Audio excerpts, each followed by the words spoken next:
This is Chinese sword part A for this technique. Now, you have a part A, part B. Attacker comes up, and in Chinese sword part A, they're going to throw a right punch. Now, this will work for a roundhouse punch or a right straight punch. Either one is fine.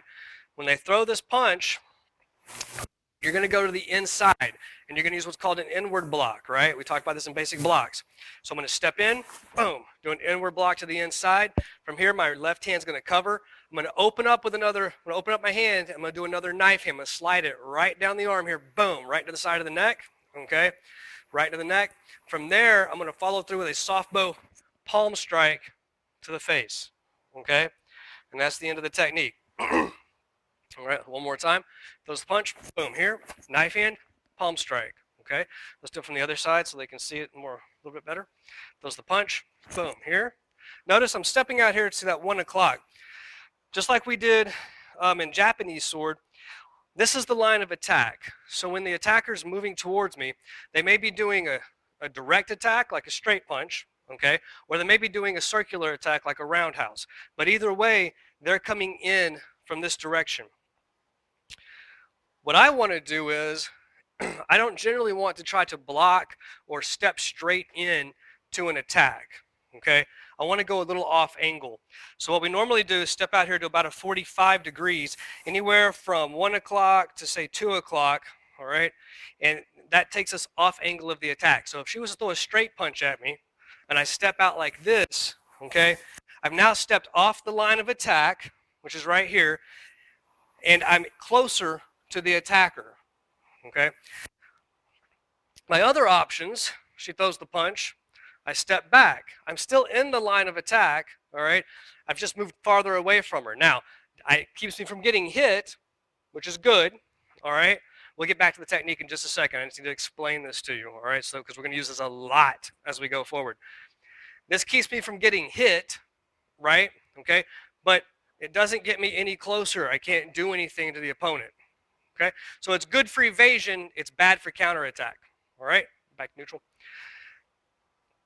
The other option I have is she punches, I step straight out to the side. It doesn't matter which side I go to. All right, I'm going off here to a 90-degree angle to the line of attack. Okay, now again, this gets me out of the way of the attack because here it is.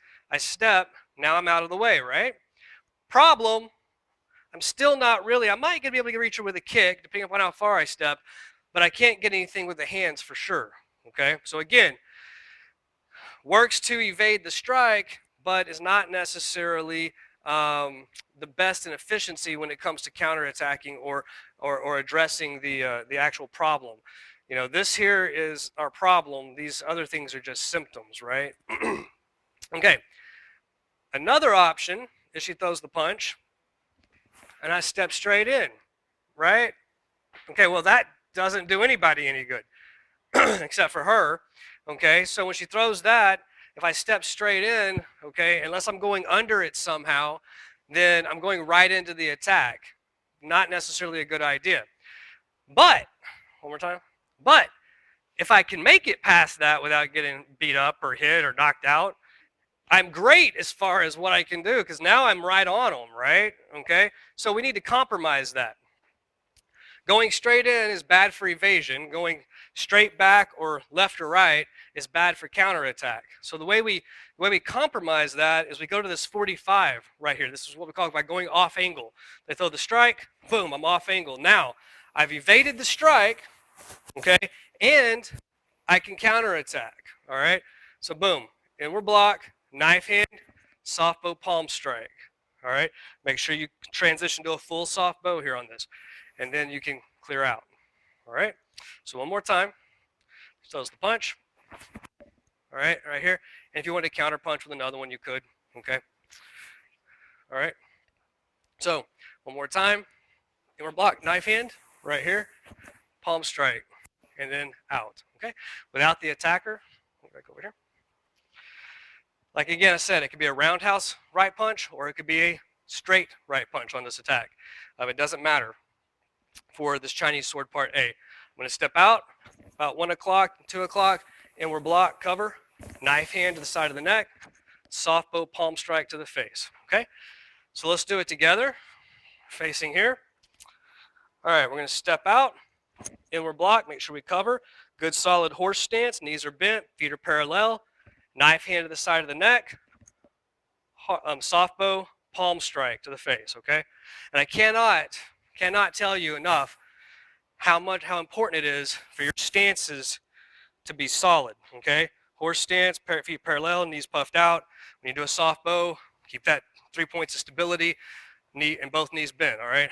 Because that's your foundation as you move through these belts. And if you don't learn that now, and you're sloppy on it now, it's only gonna make it that much harder as you get into more difficult techniques, all right? All right, so that is Chinese sword part A.